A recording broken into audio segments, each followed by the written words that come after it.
right. Um, my name is Nick, uh, also known in these games as Tempest. The game I want to talk about today is Norroth Online. This is a game I've played for, well, let's actually see, maybe six months now. And what I wanted to do today was I wanted to have some conversations about, or at least go over some of my thoughts uh, for this game. Um, I have a background in game design and software development, and I wanted to offer some thoughts for uh, other people to consider. Now, I want to start off by saying I do enjoy a fair amount of Norroth Online, and I do want to see other people come and join the community, enjoy the game, support the game, support the developer, see if we can't get enough of a critical mass and good ideas and things in here to really make this a stellar experience for everybody. So I want to say that right off the bat that I am a fan of the game and I do want to see it get better.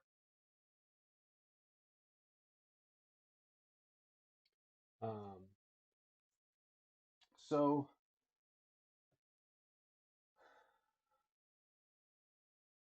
the feedback that I have for this game is both positive and I'm going to give it some constructive criticism because I feel like this isn't just someone's hobby project. This is someone's intended a professional product that they are putting out there to support themselves full time. It is um, a game with a solid revenue model strategy. It is a product being sold, right? And I think we need to keep that in mind. Um, you know, this isn't just something that someone works on the weekends, and I don't think giving feedback about something as large and as developed as Norroth is inappropriate. So one of the things I wanted to start right off the bat is that this game, some folks joining. It is a free to play game. It costs nothing but you registering and spending time in the game for your character to progress. Every now and then, someone will ask, "Is this a pay to win game?" And I find this interesting because the developer, right on the front page where he's introducing himself, let me move my right there, right here. I avoid pay to win, and the game stays alive because of generous donations. So I think this is interesting. Um, I think it's good that perhaps he thinks about it like that. I guess. Um, the truth is like there is a, if you want to call it donation, fine. I've never seen a microtransaction game where you refer to the actual purchase of premium currency as as donations. The truth is you are purchasing a premium currency. That is how the game uh, makes money. It is how the servers stay online. It's how the developer is able to finance the creation of, of pixel art. I find that completely legitimate. I have developed products that have used microtransactions before. I'm not a huge fan of them. I would prefer not to put them in my own games. I play plenty of other games that have premium currencies and microtransactions. So what I want to, what I would like to achieve in this next little segment is to kind of clear the air about this because I feel like there is some perhaps defensiveness or ego tied up in the discussion of the subject matter. Oh, hold on just a second.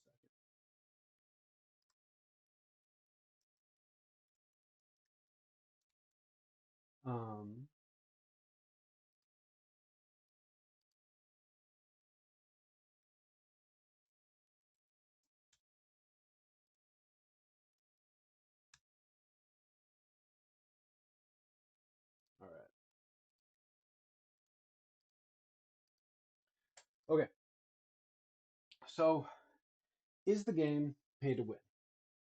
I would say absolutely. And now that is going to upset some folks. And I really want to, you know, I want everyone to just like take a deep breath and and think about this. Um, Pay to win is a very controversial concept in gaming. It gets a lot of people, you know, uh, kind of on the fences about this.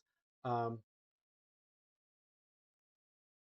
it's important to understand first off what what we mean by this term. And this whole thing was recently brought up with the Western release of Lost Ark, which is a game that comes out of uh,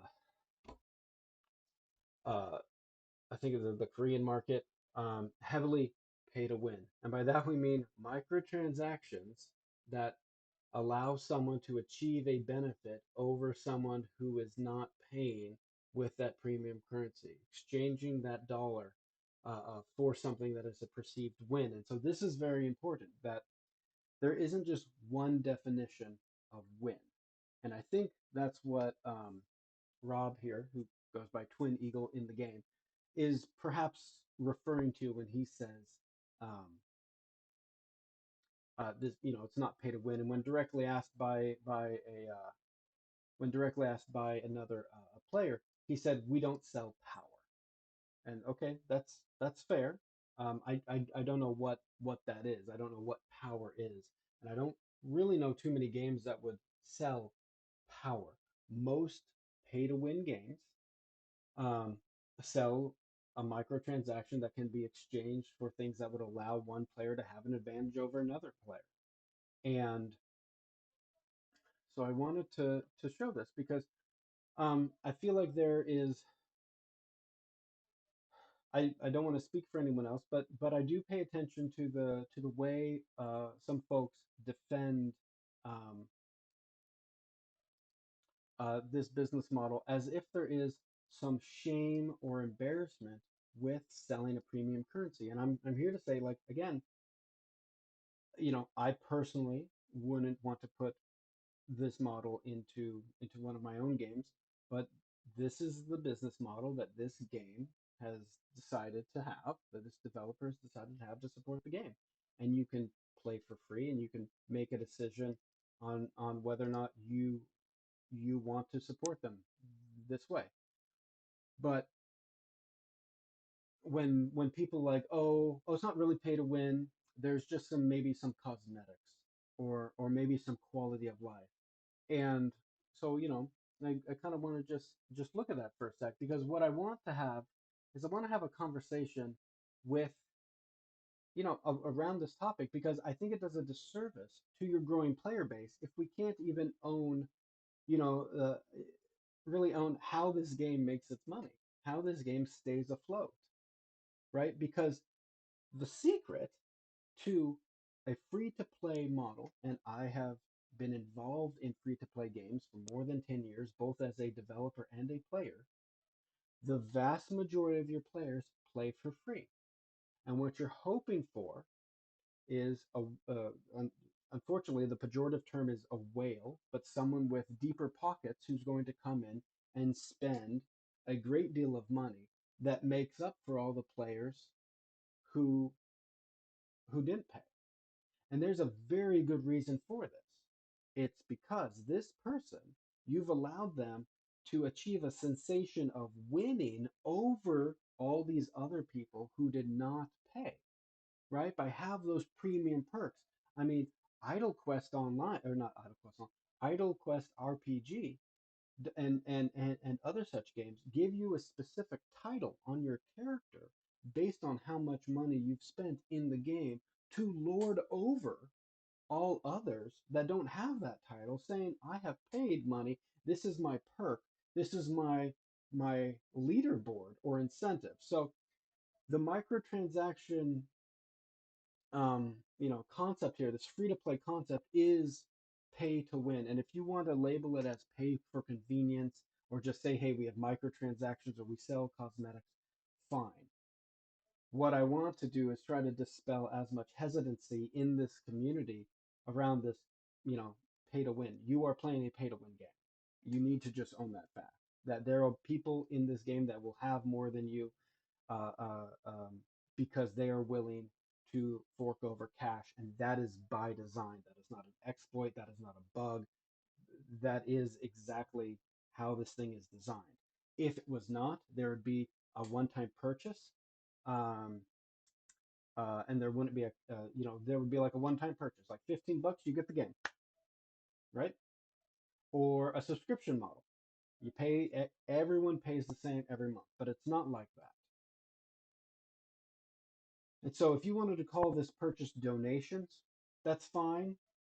Um, Part of me feels just like, if you need to dress that up, that's that, that's fine. But when people ask, is this pay to win? And you can respond, hey, this is microtransactions. That's fine. But what I want to do is I want to take a look at what you can buy, because there are, like I was saying, several different types of winning. And we need to understand that there's not one type of winning game, especially in virtual worlds. And we're going to talk about that briefly. There are many ways that players engage with online virtual worlds. Why people engage with that? We are not all the same player, and a game developer absolutely needs to understand this, especially when catering to diverse, groups of people and why they would want to play your game. Okay, because the reason why microtransactions microtransactions work is because if they're done well, and by that I mean, you exploit people with money. Um, you can have many different categories of people win by what type of perks you sell. So let's just take a look at that. One of the responses on the Discord was that just a few quality of life and cosmetics are are sold.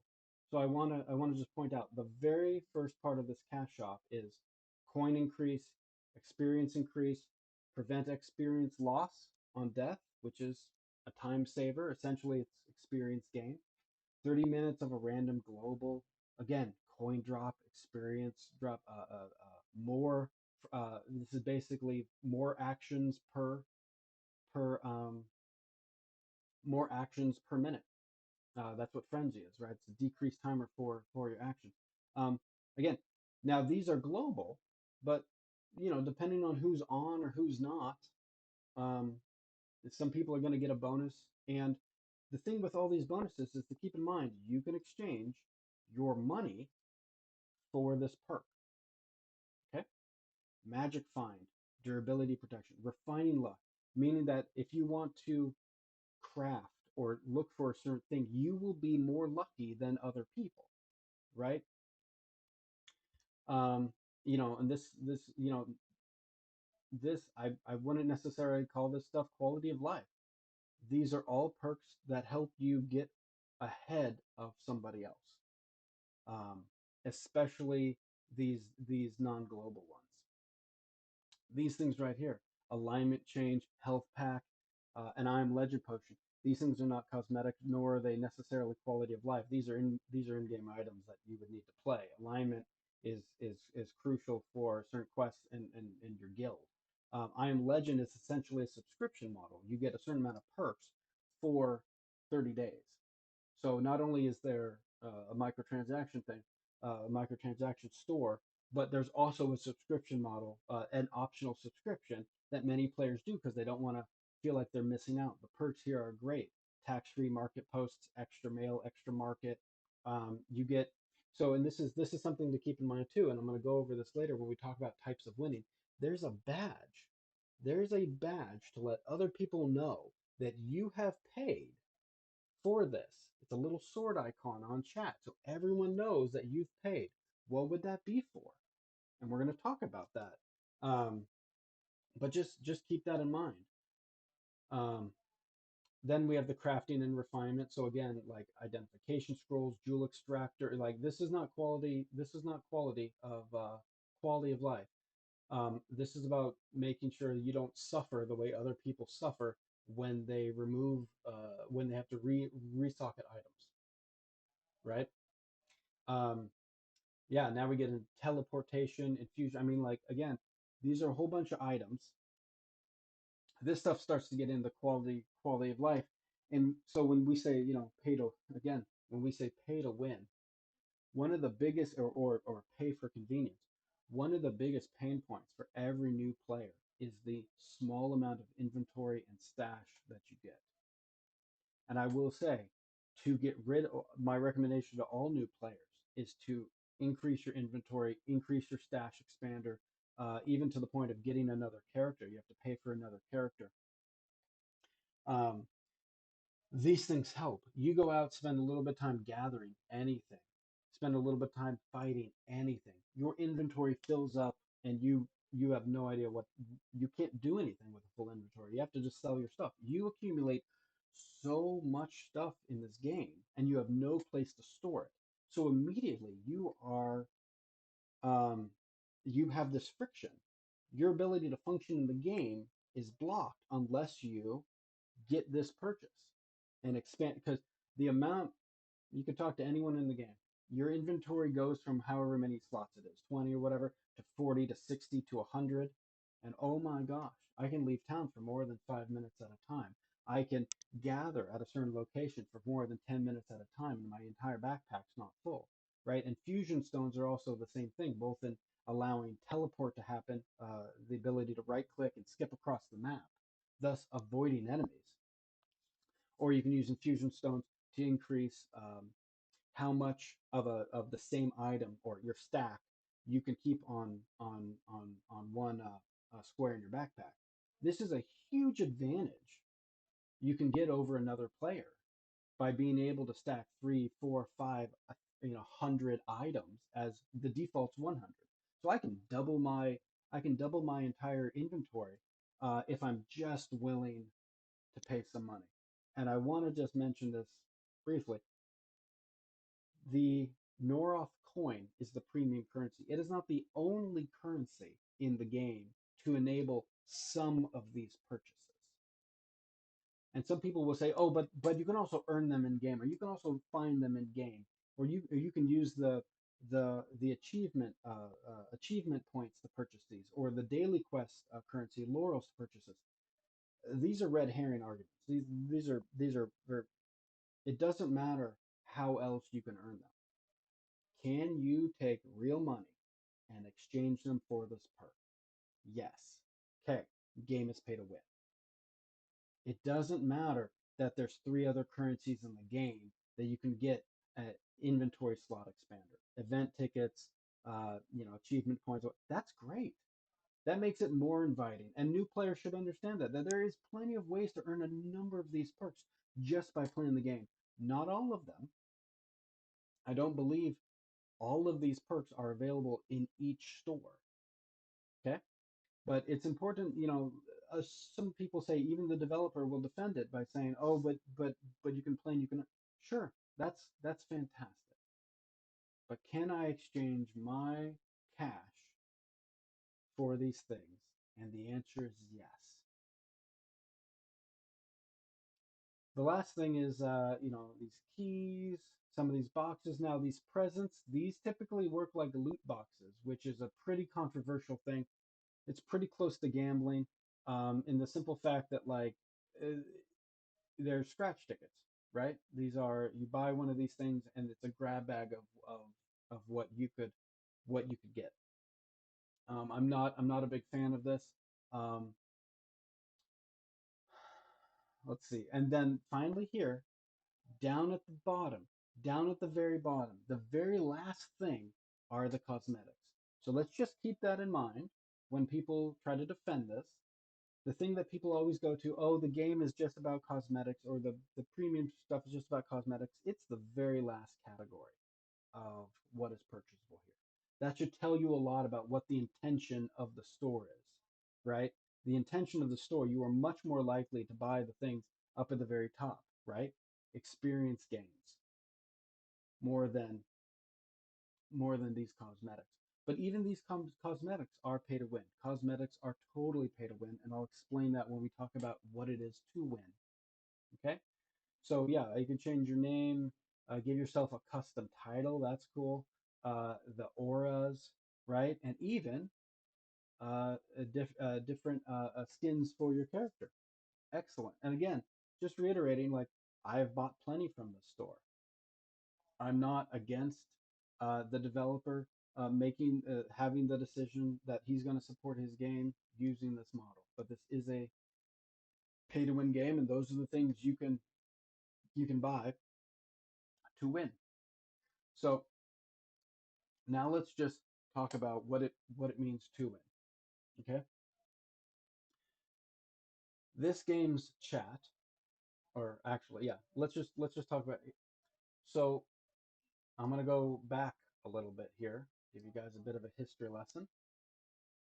This man, Richard Bartle, kind of the father, grandfather of online multiplayer games. Um, helped create a MUD, basically the father of MUDs, multi-user dimensions, the all text version of virtual worlds back at the end of the 70s, and he did a lot of really interesting things in understanding player psychology, and this is really important. We all don't play the same game for the same reason. So I want to bring this document. Oh, let me try to zoom this out a little bit. Okay. So he came up with the taxonomy of players, which is players will typically fit into one of these four categories: killers, achievers, socializers, explorers. And there's a Wikipedia article on this explaining all of this. This has been covered by a great many things. And people who design games, you want to design your features to accommodate each of these, and you want to understand what percentage of your player base fits into each one of these. Now, Bartle back in the day, this is before games had a great deal of you know PvP and stuff like that. So it depends on which game was studied, but he also broke down that most people play games in the socializer quadrant, and the least populated quadrant was killers, with almost like only 1% of a game's online population. So what are these four things? So achievers, right? Does your game have does your game have does it have leaderboards? Does it have achievements? Does it have um, something that I can show you and show you that I'm better than you? Maybe it's a title on my character. Maybe it's a cool sword that my character is showing. Some great equipment. Um, my level, right? So Norroth has a great many leaderboards, right? So achievers are on that. Killers, killers enjoy. There's killers is probably the most misunderstood quadrants, because there's a lot of griefing and negative play, and some people do really enjoy doing that, right? Ganking or whatever. Uh, Another player, that behavior would definitely fall into the killer quadrant. A lot of just PvP falls into the killer quadrant. I want to take you on, one player versus another player. Our skills matched. I don't want to play against the environment. I don't really care about the story or the quests or the graphics. Whatever the game mechanic is, I want to challenge my skills against your skills. Those are killers. And while there are actually very few people percentage-wise that play a game just for that. Socializers. Socializers enjoy, obviously socializing. Guilds are a huge part of socialization. Parties, chat, all these things help socialize. We log into a virtual world to see other human beings, right? Um, to feel like we are connecting with someone, and we features developed around allowing that to happen please socializers. Explorers are probably the least the least long-term developers, or sorry, long-term players in MMOs. These are ones that get into a game for its story, for its quest, want to find all the Easter eggs, explore every inch of the map. They know all the hidden lore. The explorers are the first ones that run out of content in an MMO, and so they usually don't stick around that long in an MMO because you can't create infinite content, right? A socializer will enjoy the game every time they log on and are able to find their friends.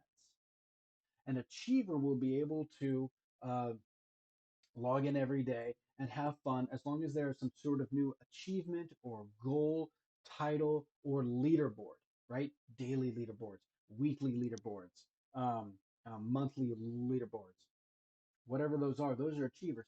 Killers, this is where games that have PvP arenas, battlegrounds, anything like that, where it's, you have unlimited content there, where you are constantly just dueling another person. Hey, a couple people, welcome to the chat. We are talking about, just so I don't know, you guys are welcome to the stream.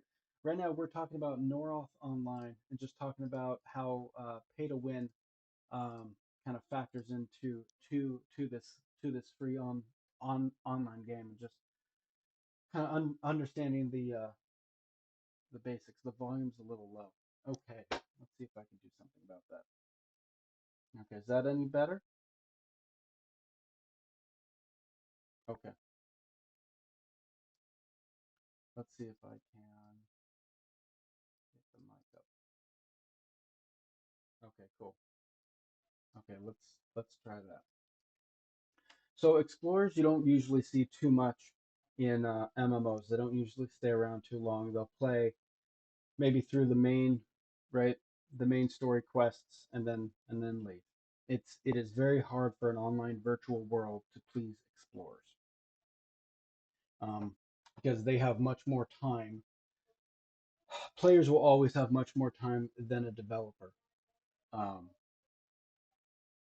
and so they'll just run out of content. Okay, so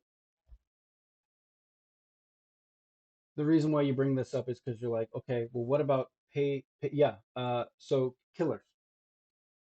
So, and just to reiterate, what I am talking about, if you guys want to go back, is Richard Bartle, one of the founders of MMOs, right? This was way back in the late 70s, early 80s. Came up with a taxonomy of basically this diagram, breaking down online communities into these quadrants.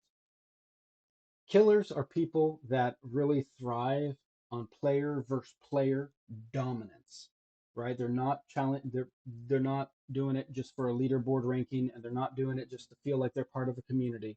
They want to show up and they want to dominate someone.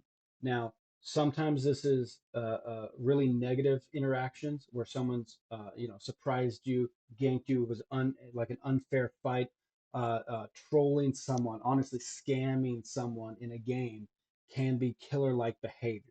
They consider that a win over someone else. Oh, I outsmarted you, or I stole something from you, or you trusted me and I betrayed you. Ha ha ha, it's fun for me and you're at a loss. I'm a better player than you.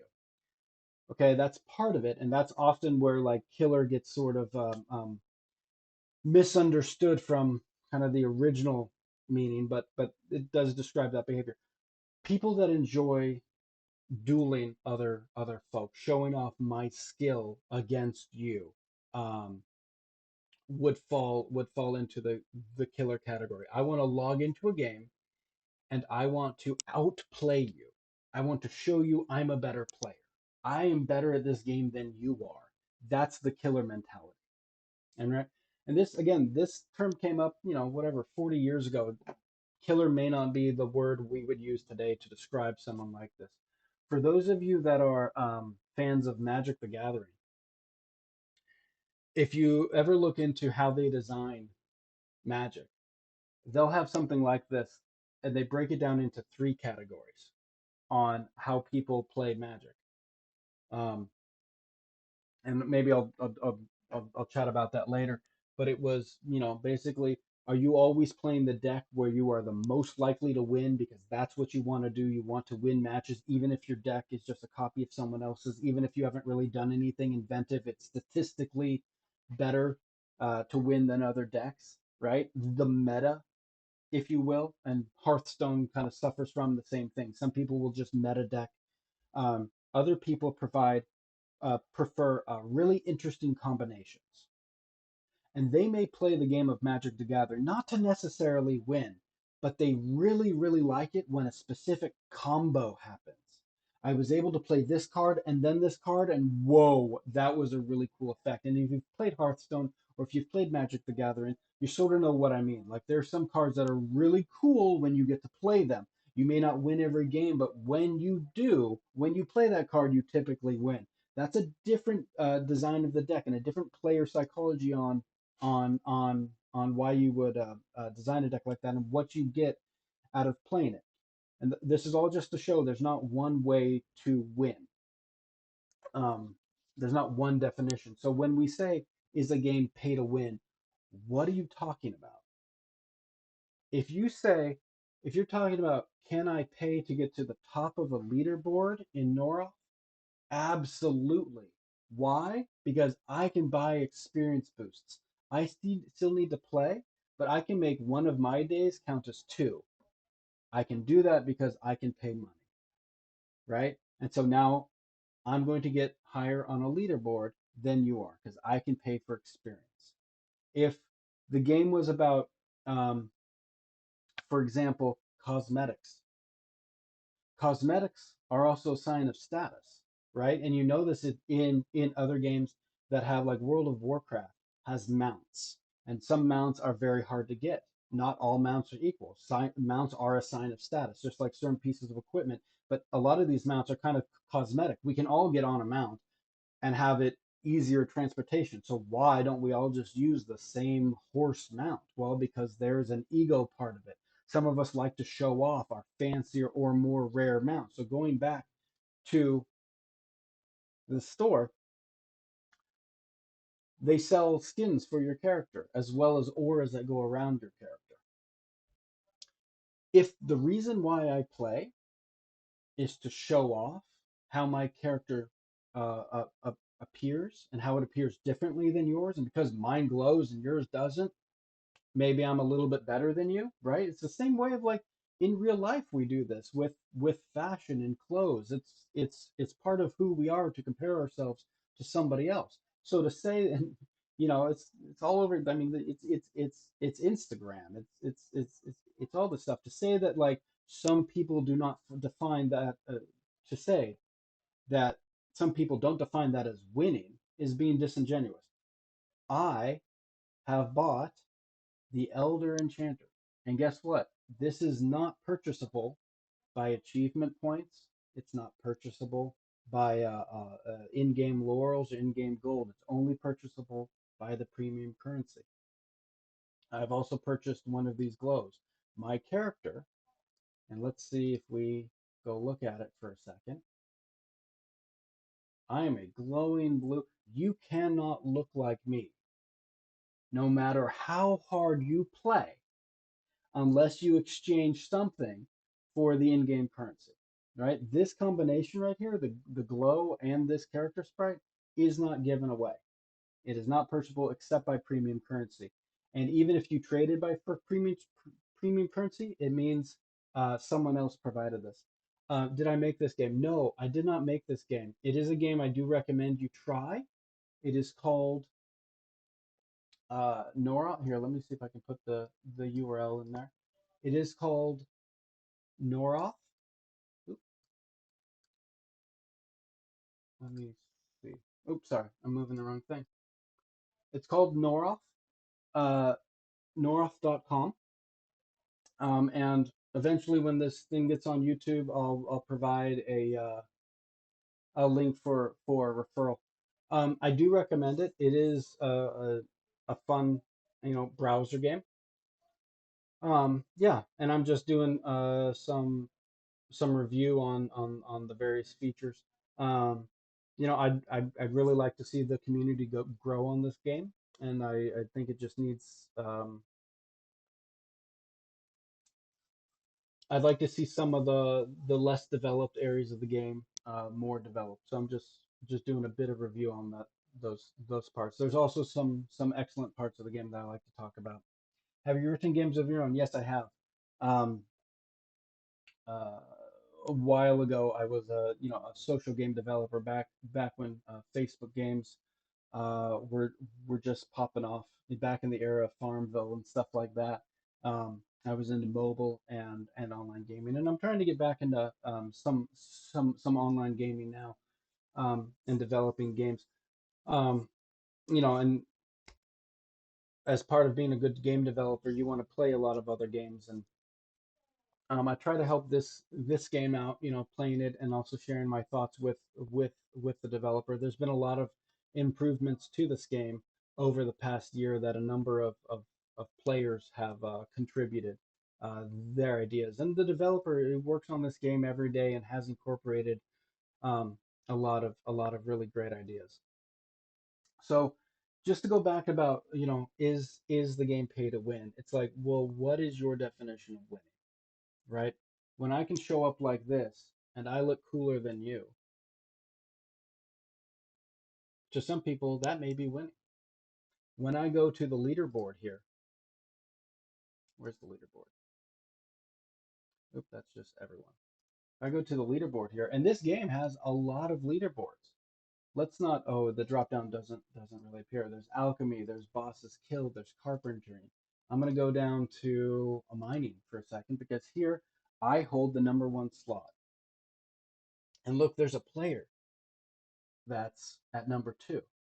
And I would be lying if I told you I did not spend premium currency for the experience boost so that I could finally take number one.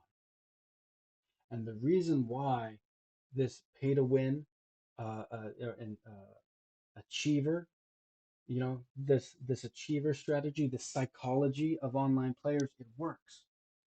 To defend my title, I have a means to pay some amount of money to continue boosting faster than the second or third or fourth player, right? And that's why the microtransaction strategy works for games, because I have a means to exchange my money for that title. Because here's the thing, guys, when you go to chat, right? There's a lot of I'm going to refer to it as ego, but I'm not trying to say it's negative. I'm trying to say this is how humans work. I have the sword, or a player has the sword, which means they are a subscriber, right? They've paid extra. They've paid more than a completely free to play player. The one, you have a one, two, or three. If you appear anywhere on a leaderboard, you get a one. Well, that's a huge incentive to pay for more experience or whatever, or get better at combat, and earn your way onto a leaderboard. It's an incentive to play the game more because you will be recognized by the community, which is what achievers are trying to go for, right? There's Ask any player, I'm one of them, that has these icons next to their name. It feels good. It feels good. And maybe this is why people don't like pay to win, or this idea of pay for convenience, pay to win, microtransactions. Maybe it feels a little bit shallow. Yeah, it doesn't matter how it's explained, it's pay to win. But there's a way that I can, you know, puff myself up over another player. And maybe it's the uncomfortable truth that that is what we do, but we are all doing it in these particular games. This third icon I find hilarious. This icon, Sky Dragon here, is the because what is it? The If you go to the all player list, it says what they are. Here, let me close chat for a second. Rank 3 on the most Norroth coins spent. There is literally 3 icons specifically for people who spend the premium currency. And if you don't say that this is a pay to win game, why are we celebrating then the people that are purchasing the most? And I understand the dev defends it by saying it's donations, but that's what I'm saying. Like, let's put the bullshit aside. Like, that's the microtransaction. The game is the game's revenue model is designed a specific way, and that's fine. That's how it's going to stay successful and for the servers to run. So that's all. Um, yeah, an I Am Legends subscriber is, oh, sorry, what I'm referring to, it doesn't appear on the screen. Here, hold on. Let me try to, there you go. That's what I meant. These icons down there. So if you are a so right now Norroth primarily caters to achievers, which is great for the online web community, especially the idle gamers. Not exclusively to idlers, you know, in incremental games, etc. But it does appeal to those to that fan base. I'm part of that community. I can just have a browser open and have a character on that game do something while I'm just online. Great, and there's a leaderboard attached. Fantastic. And Norroth is not alone in this. Every single one of the web games I play has a leaderboard. Why? Because Richard Bartle was not an idiot. He understood why we log into games with other people and what it is we are looking for. Do we want socialization? Great. Most of these games have chat for that reason. Uh, we have leaderboards because people are achievers. A lot of games have PvP um, because a small percentage of us are killers. And then games have story. They have a lot of games have well, in the idle area, there's not many games that actually put together quests and story. Um, Elithor is one of them. I think Norroth has done a great job with developing a world. Let's see if I can put this the pop out map. The map doesn't shoot. The map doesn't. It pops out into a new tab. I can't put it into the screen. But he's developed a world. The developers developed a world and cities and quest lines and all this stuff. I mean, that right there is for the explorers. Um, So when you say pay to win, an explorer doesn't give a care about a leaderboard. If they know more about the game, if they know more about the history of the elves in the game, right? Have you ever had a friend that knows way too much about Lord of the Rings, or way too much about Star Wars, or way too much about World of Warcraft, right? The mechanics of how a certain skill works in a specific raid, in a specific dungeon, and this sort of world quest, and this sort of that right there is an explorer, right? You're like your level of theory crafting, right? Of or not even theory crafting because that's something else with min maxing certain features. But someone that like really has read all of the novels of World of Warcraft, right? That they publish novels, has explored, has played multiple races in World of Warcraft just to understand the storyline from both the Alliance and Horde perspective. There's not a leaderboard in the world that that person cares about. They don't care about PvP. They don't care about necessarily being part of a guild. They want the story. That's why they play games, right? Their definition of winning is different. So, anyway, I think I'm going to conclude this section on pay to win by just saying, yeah, Norroth is absolutely pay to win. I don't know how this isn't subjective. This isn't my definition of winning. Whether it's cosmetics, which works for socializers, the leaderboards for socializers. Um, there's perks on getting better equipment. You can get your guild faster um, by being able to exchange premium currency in into this game, even if it is literally selling the premium currency for in-game gold.